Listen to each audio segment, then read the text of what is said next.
Hey everybody, and welcome back to another episode of the Business Growth Strategies podcast. I'm your host, Manny Martinez, and this is the podcast where we show you how to grow your business online. If you like the idea of growth in your business, make sure you like, subscribe, leave us a review, and download these podcast episodes available on every major platform.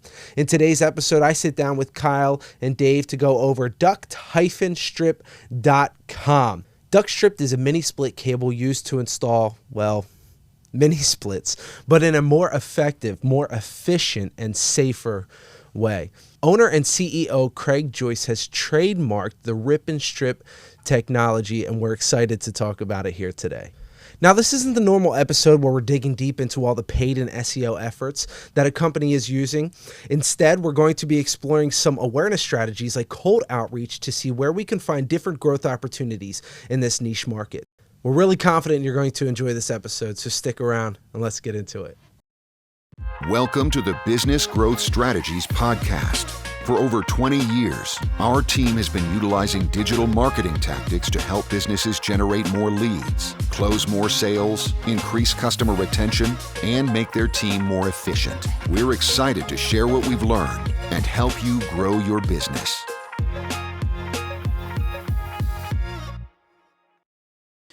So school was good, Charlie? Good. Yeah. Awesome. Did you punch anybody out? Charlie's on a karate hiatus. She went out on top. She did her Sweet. She kicked everybody out and owned I the didn't world. mean that. I meant, did she like kick anybody in the face at school? Our favorite story, Charlie, come stand next to me when I tell this story because this is one of my favorites. Literally Christmas Eve, or Christmas. It was Christmas Day, I think. Yeah, it was. And you have not met Jess's brother. Jess's brother, his name is Rob. Phenomenal guy, like super cool Rob's guy. a good guy. Rob is a great guy. Have you met him, Dave? No. Oh, Rob is a great guy. He was at our house, and Rob is like, he calls himself Robbio, and he's got like long hair, and I do know this story, but Manny does not, so you have to keep telling and he's me. like big, strong, like muscly dude. Okay. Like Rob is fit, like big and strong, and he's like, he probably gives Charlie as much crap as I do, making fun of her and like laughing about her and like, oh, you're gonna do karate on me, Charlie, and like, and he's like, Charlie, show me one of your kicks, and then he like kind of turns his head away and he's like talking to somebody else. He's talking to Jess's uncle, whose name is Scott, and he is like backwoods country, like shows up with a cooler, his own cooler, every family event, literally every single one, shows up with his own cooler of Bud Light, and will like sometimes be inside, sometimes be out drinking Bud Light and smoking cigarettes. And he comes in and like he's that guy. He's awesome. I love him. Mm-hmm. And he's like 4'11" and maybe 100 pounds. But Rob is big and strong. So Rob's talking to Scott, and Charlie walks up and turns and kicks Rob right in the balls, and drops him. Rob, this big, strong dude, is literally like writhing in pain on the floor of our kitchen with our entire family there for Christmas. It was amazing. Yeah. And everybody just collectively loses their poop. I mean, it was Good job, Charlie. It was awesome. That's awesome. Yeah. I'll tell that story for the rest of my life. And you should. Like, I loved it. And you should. That is a great one. Good job. Yeah. Kyle, speaking of karate, the next Hadouken. the next website that we're going to be talking about, the owner, Craig Joyce, is actually really big into like that style, like karate. Well, I don't know if it's karate specifically, but the Japanese and Chinese culture. He's into like samurai swords and all that kind of stuff. Karate's kind of like Kleenex. Like it's sort of a brand name that like encompasses a lot of different things, you know, like karate. Yeah, karate is taekwondo, and like everything that's like, you know, Is what you karate think of. taekwondo? No, it's not. I'm saying. I was going to say, Kleenex, hold on a minute. Kleenex is not puffs. Right. Is not, but like I see where you're karate going. is like Yes. the collective term for, you know, like to the uninformed. It's the Kleenex of tissues. Yeah. Yeah. Yeah. So ductstrip.com is the website. Duct spelled DUCKT -strip.com. Mini-split cables, which, if I'm wrong, are used for HVAC systems, right? They're used for mini-split systems. Right. Yes. What is that? I'll be the person. I'll be the uninformed on this one. What are you they're use not- a mini split? What is a mini split on Google? I will show you. They're not full out literally have HVAC one. systems. I will. So I have one in my bedroom at my house that I installed myself, and I'm very proud of myself for doing Okay. such a thing. So they I have an air are. conditioning story later. Yeah. So they are these things. Okay, got it. So like in my bedroom, we didn't have enough oomph coming out of our forced air system, so we installed one of these things, and I did it the horrible way that isn't up to code. Okay. And this cable that he has connects everything in a way that is up to code and takes like no time, apparently. Is it like, and again, forgive my but I need to know this in order to like actually have an intelligent conversation. Is the cable that he produces and the cable that we're talking about, is it an electrical thing? Like, so it connects it, like this is how I would connect that unit to like my home's electrical grid? From my understanding, that is a correct statement. But if you see this, you see my screen? I do. So it is this. So it's not as simple as just like plugging one of these things in with like a 220 volt or something. That is correct. And it can get messy and all this kind of stuff. And I don't know if he invented this or if He patented the rip and strip name, which is the concept where instead of stripping it with a knife, which you would normally have to do, it kind of rips and strips easily from itself. Okay. And there's videos on the website and stuff that what goes through problem does that solve? So like I understand Time, like for efficiency. time, but I'm gonna ask a quality. better question. For what reason do I need to split this cable in the first place? to connect it to the AC and then to the electric. Oh, and these cables, like it has to be split every time, and these cables do not come split. Like I actually have to. Correct. Yeah, so normally it would be like a circular tube with all of these cables intermingled within it. Okay. So from an efficiency standpoint, this is like way the to go. Twizzlers pull and peel of, Yes, There you go. of mini split cables. Yes. Yeah. and I can choose which cable I'm pulling off to put into whichever. I don't know receptacle. I don't know the details there. But That's okay. I mean, like, yeah. But yeah, I know, and this is something that contractors purchase. Okay. So this is not, and they're purchasing it from the electrical supply houses. So like there's like we have one, we had one in Quarryville that all they do is sell like electrical stuff to electricians. That's the places that they sell to. Okay. So cool product. Actually, Dave and I had the opportunity to meet him. Really, really good guy. We really enjoyed his company. People buying this, like, do you buy it as like a roll? Are you buying it like by the yard or by the foot, box? or by the box, and it comes as a roll, like a spool. I would imagine. Okay. His videos are very interesting, to say the least. But like, we can check this out real quick. I'll kind of buzz through it, but YouTube video series, and today can you hear that? I'll show you the difference between PVC coated armor and how it connects, UF cable, traditional UF cable, and our duct strip cable. With the PVC coated armor, first we're going to slide on the other end of the connector. Now we need to take off the plastic. So what he's going through here is like, look at how much of a pain in the ass this is basically Right, what yeah, he's yeah. doing. Now we've exposed the armor. Roto strip tool, $45 at your local. So he's going through all this stuff. What a pain in the ass. Now I got to put it into this. Now I got to do that. Now I got to do this. Blah, blah, blah, blah, blah. JST electrical. Here's another type. There's another video, one or two down, that has a comparison side by side of one of the ladies within the business doing it side by side with him doing one of these. And it's literally 40 seconds versus like 2.5 minutes. Connector pack. Gotcha. So he's Put my connector on like I did the other one. This is his product. And my cable rolls, so it'll fit Yep. into a smaller opening. We've got the connector that fits the. Here we are. We're just going to put on our duct strip connector insert. That will help for my connector. Slide that up. So my cables on my mini split unit outside are actually like hanging out the side, exposed to the weather. Just so you know, like, yeah. We're going to separate with our patented rip and strip technology. One strip. We're done. Bam. Okay. That's it. So you get the point. I fully understand. Yep. Yep. And he's got videos here that, show everything and all that, which is great. Okay.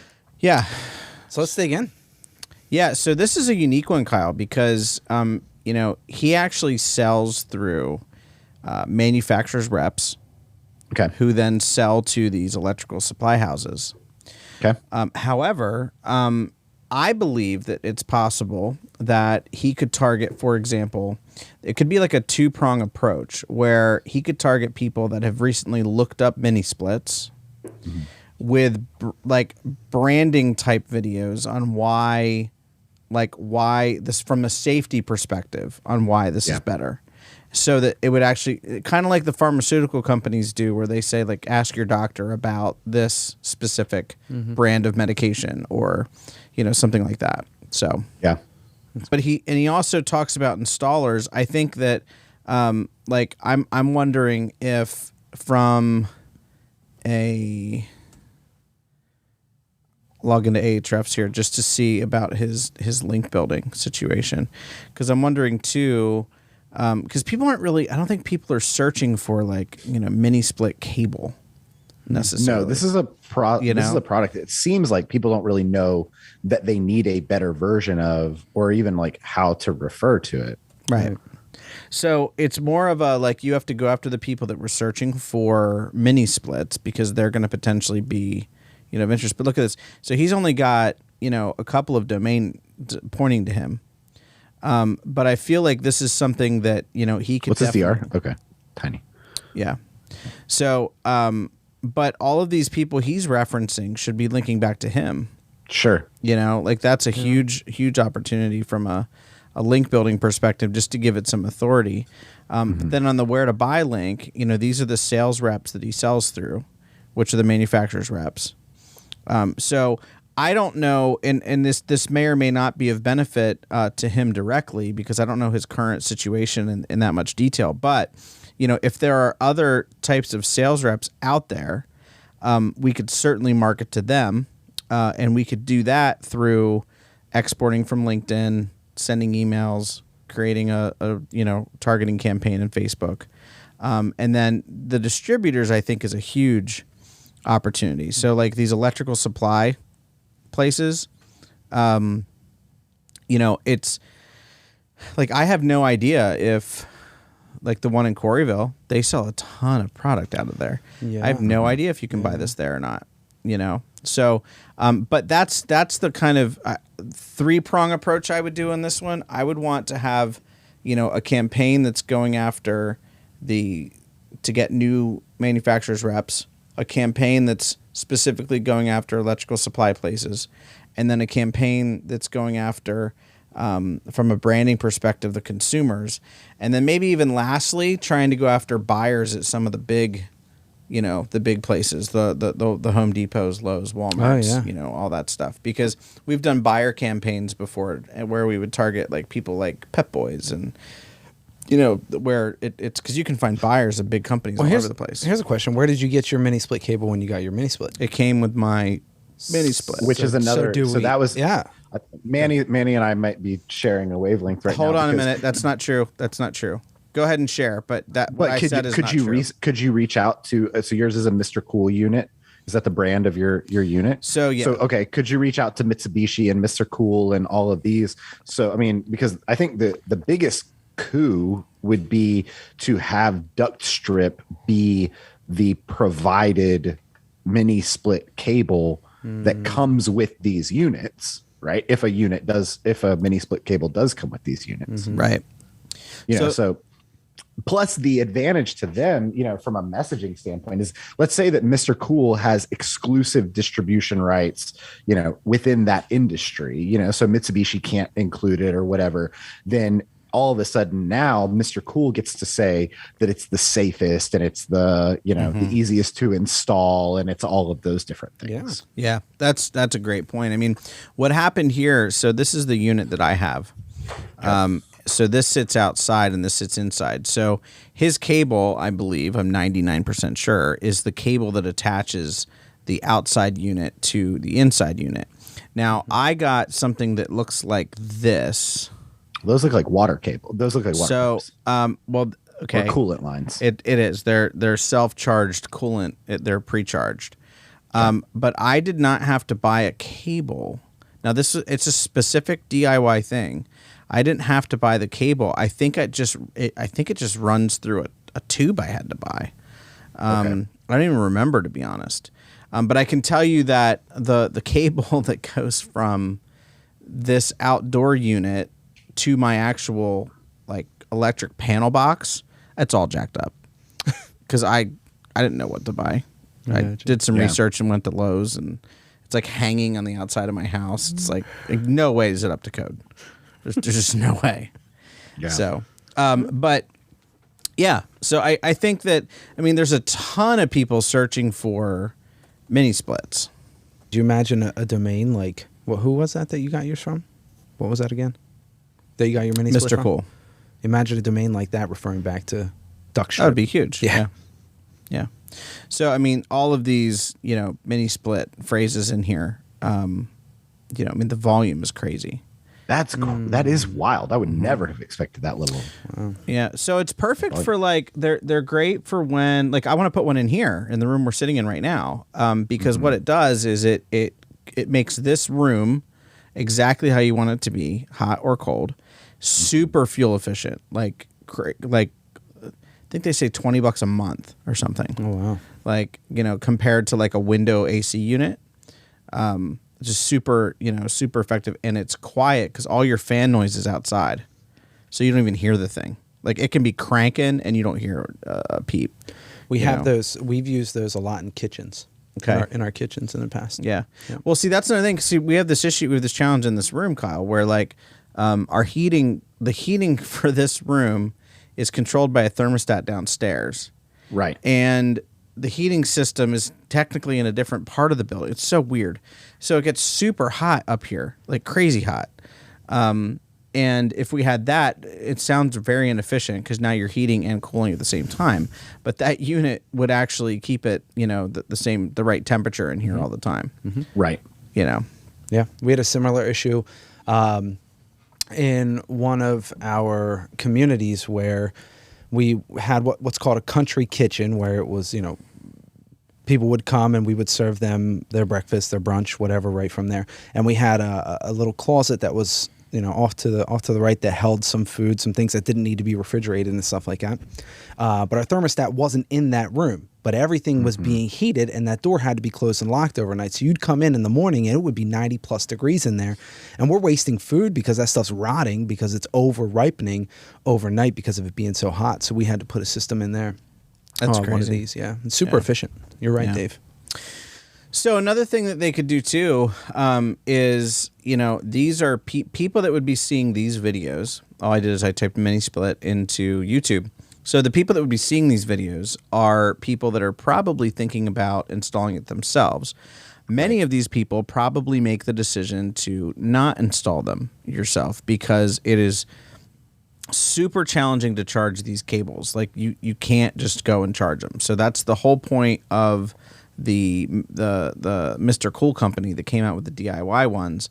But all contractors say that you shouldn't do that because of this, that, and the other reason why. But mine ended up being, just fine. But the point is, he could actually target either these people, these actual videos, or he could target these people, if this is an HVAC guy. in general. I'm not sure if it is or not, but like these look like videos that might be intriguing to actual contractors. So like they could be buying ad space on all these and have the videos that play, be from his video library and stuff too. Well, I guess my question is, say that you had watched an ad for one of his videos while you were installing your Mr. Cool unit.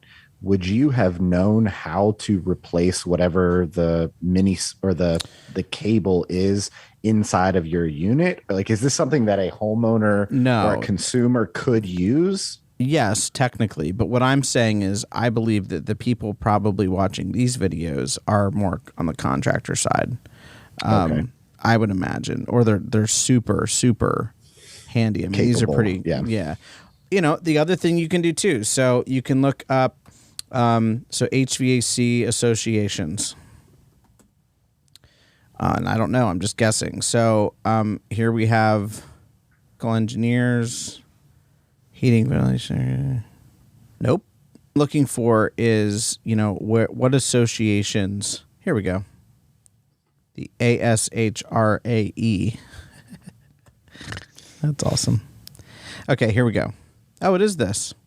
Mm-hmm. Oh, I see, because it's I get it. Okay. So here's my point. So you can actually target people like that have been on this site. If these people have conferences, which it looks like they do. So if they have, a conference taking place, you can actually geo-target the people that go to that conference during the day of the conference.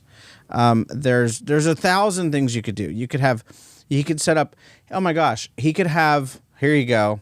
He could have CEOs and other growth leaders from some of the best, like the top HVAC companies in the country, come on and teach other HVAC people how to grow their business, because these aren't national businesses, so they don't compete with each other geographically. So you could actually have them come on, and now you have a direct seat, because you're doing a webinar that's helpful to these HVAC owners on how to grow their business, and yet you're sponsoring it.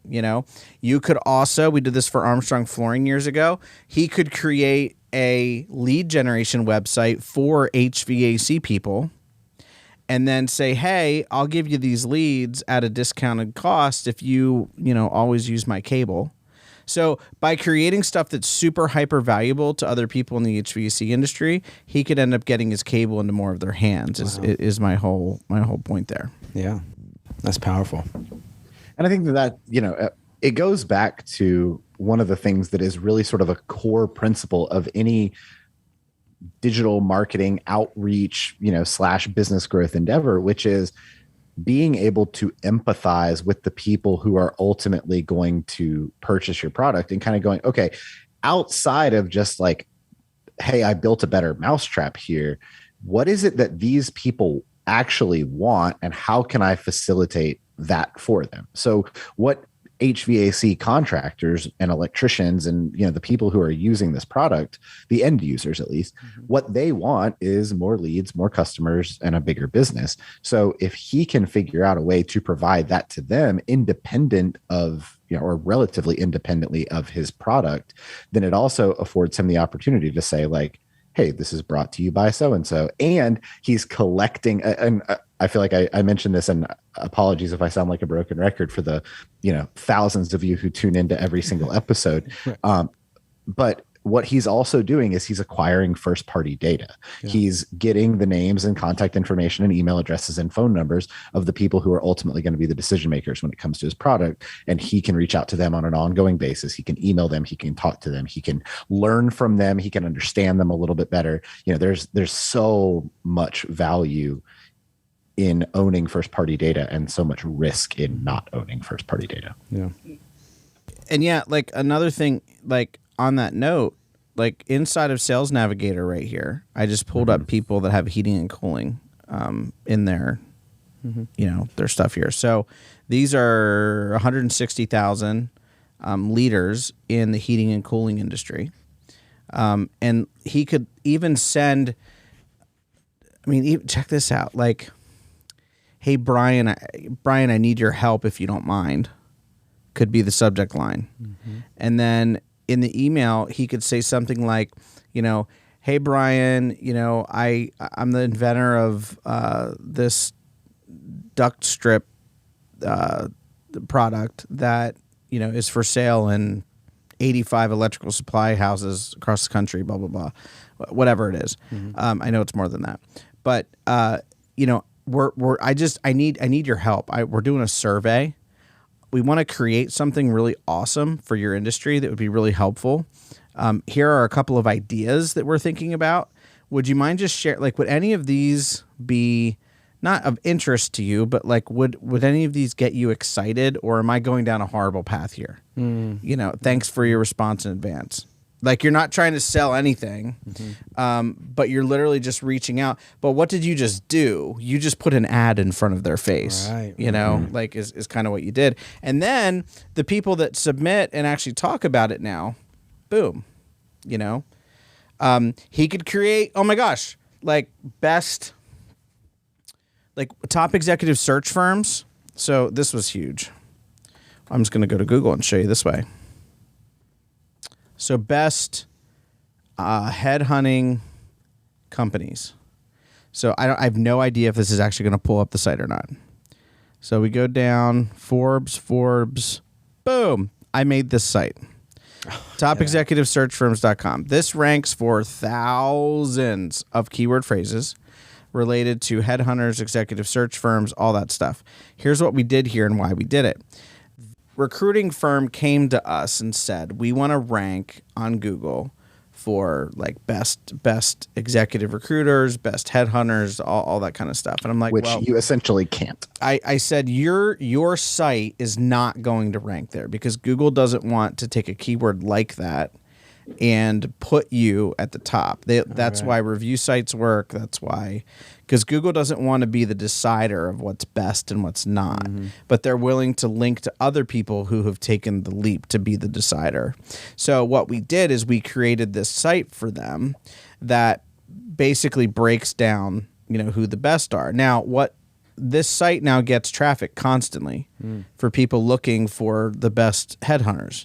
Well, you can now market to those people with your brand, right? Because they're looking for this. So, so what in this case, what he could do is create a top HVAC companies in America.com and profile them all. And he could have links coming in to them. But as he's getting those conversations happening, the sponsor of the site, which everyone wants to see, if their site's listed on a page, they're going to go look at it, right? Sure. So this page does rank for a lot of the people that are even listed here. So Duct Strip could be the sponsor, basically, of the entire page. And then you could immediately reach out via email and target people and stuff and say, hey, we're using Duct Strip, And the links, the backlinks from that were mentioned as the top 10 HVAC unit companies on boom, and there's a backlink. Well, and what we did here is we gave them a badge. So we basically made this badge, and if it still does the same thing that it used to do, this looks like they won't. It used to change the anchor text every time you reloaded it. Not sure if it still does it or not. But when you put this badge on your site, because you're one of the top search firms of 2016 and 17, obviously we haven't touched this for a while. They kind of manage it on their own now. But those badges going out there get the links, and that's the only link building we did to this was a badge campaign. We didn't do any manual, link building at all. That's incredible. And I'll just show this, and then I'll shut up, Kyle, to show you again. This hasn't been touched for years. But look at this. I mean, look at these keywords.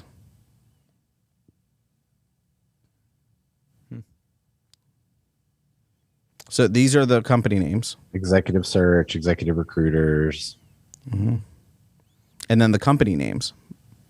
Think about how huge that is. Yep. So anyway, that concept would work on the HVAC side as well, for sure. Absolutely. That's huge. One thing, I mean, and I am so much more just, from a maybe from an approach standpoint, we were just kind of talking about like gritty, grimy, get your hands dirty, workhorse stuff. But if he went through and cut a 6-inch piece of his cable and then took that information that you pulled out from LinkedIn and hey, there's my dog. Hey, we have a guest on today's podcast. Yeah, that's Dobby and Creature. If he pulled out and exported all of those companies' contact information, sourced the mailing address, the physical mailing address for those companies, and put in, because he's into all the martial arts stuff as well. If he put in a 6-inch piece of his cable that had already been sort of started to pull apart and a ninja throwing star that had his phone number on it, Love it. his phone's going to ring. You know what I mean? Like his phone 100%. Is going to ring. And people are opening it up going, what in the world is this? It's lumpy mailed. It's going to get opened. Yeah. It's going to get delivered. It's going to get looked at. It's not just, it's not just an email that's going to get thrown in the trash and, hey, I have a better cable. It's a thing that they can physically touch and go like, oh, I see what this does. This is better. Yeah. Faux shizzle. I like the throwing star. That would get me for sure. Yeah. I dig it. I dig it. Lots you could do with this one, man. Absolutely. For sure. And he does have a form on there as well. It's, to send a free one. Like, I don't know how long it is or anything like that, but yeah, it's a submission form where you give your email or something like that. Am I correct? Is that what you saw? Mm-hmm. And that's the thing too, is that, unless somebody, in order for somebody to do that, they actually have to arrive on the site and then they have to take the next step. Like we refer to the customer value journey a lot, right? And the customer value journey is the process by which I intentionally and profitably and systematically take someone from being completely unaware that my business exists through engaging with me and collecting contact information and becoming a customer and then ascending to higher levels of service because the service they received was excellent, and then becoming somebody who's going to who's going to speak on behalf of my company, and then somebody who's going to enthusiastically refer my company, right? In order to do that, what I've got to do is I've got to put intentional efforts, measurable efforts into each of kind of those categories. Like, what am I doing to get people aware of me? What am I doing to get people engaged with me? What am I doing to collect contact information and to get that initial sale, et cetera, et cetera. So for him, by the time I feel like someone has landed on his page, a user, a buyer, they're already fairly familiar and bought in. This is more on the awareness side of things, so like we're really just trying to drum up, like, kick up some dirt and get people going, oh, what is duct strip? That's the very, very top of, I hate the word funnel, but that's the very top of the funnel is, how can I cast the widest net possible and catch only the fish that I'm trying to catch? Mm-hmm. Yeah. So from an initial standpoint, you're staying away from those Google ads, Facebook ads. I don't think it helps him. Yeah. Yeah. We work with a client right now that sells a cabinet, it looks like a commercial refrigerator, and it goes inside of a very particular type of educational institution, and it uses a particular process in order to sanitize and disinfect objects that are in that facility. Well, they are a distributor of this product to a very specific group of people, and the sales cycle is long, the profit margin is huge, the price tag is high, and there's search volume around, of course, sanitizing and disinfecting, even sanitizing and disinfecting in education.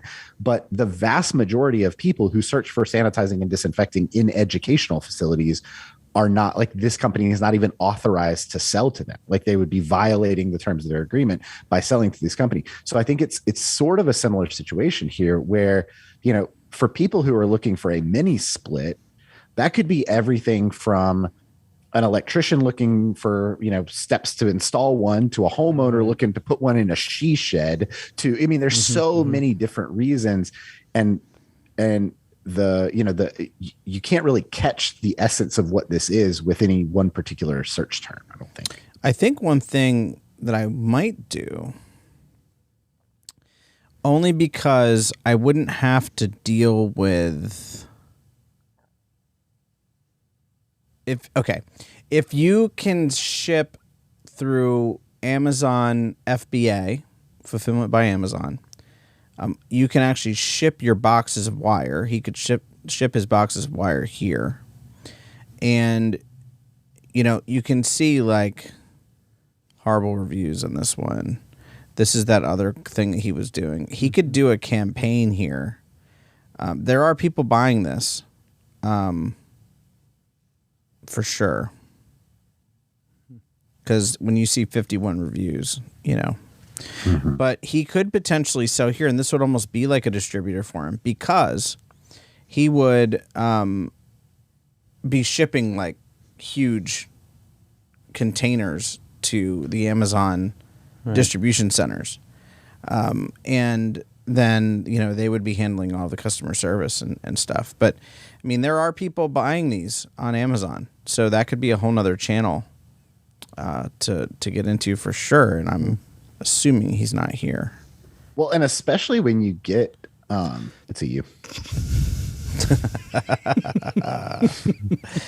Yeah, that was not on purpose.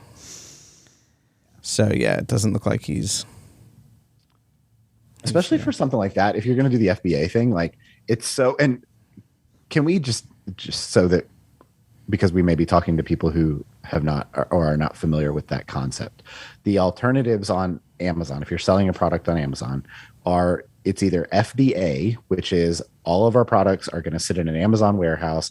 Amazon is going to put it on their trucks. They're going to send it out to their people, right? Or to the people who purchase. Mm-hmm. But then you have an FBM, which is fulfilled by the merchant. And that's where I'm responsible for storing the product. I'm responsible for distributing. I'm responsible for shipping. I'm responsible for all of those things, right? If you're doing the FBA thing, Amazon's going to take, a percentage of your sales. But especially for something like this, that is, fairly high price tag, sits on a shelf, never goes bad. It's almost, I hate to call it passive income because it's not real, but it's pretty close. Mm-hmm. As long as you've got sufficient inventory on the shelves of Amazon, you're in pretty good shape. Yeah. And then, I just did a random search for, largest electrical supply, like digital e-com electrical supply places, and he's not here. So there's a whole nother world. You grab all the electrical supply places that are on the internet and offer drop shipping, or just ship them out. I'm sure he doesn't. I imagine he doesn't want to deal with the drop shipping and all that. That's my guess. I think he's got, but maybe he does. I don't know. But that's a whole nother thing, though. Obviously his product isn't for sale here.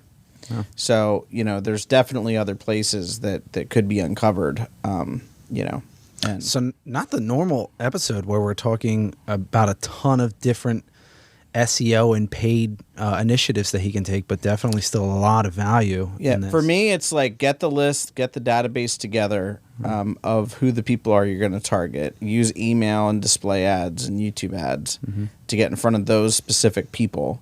And then maybe a branding campaign to, either the homeowners or even the owners of the HVAC companies, to get them to ask their electrical supply places they buy from, like, yo, do you sell this? Like, can you sell this? Because then they'll inquire and order. That makes sense. Yeah.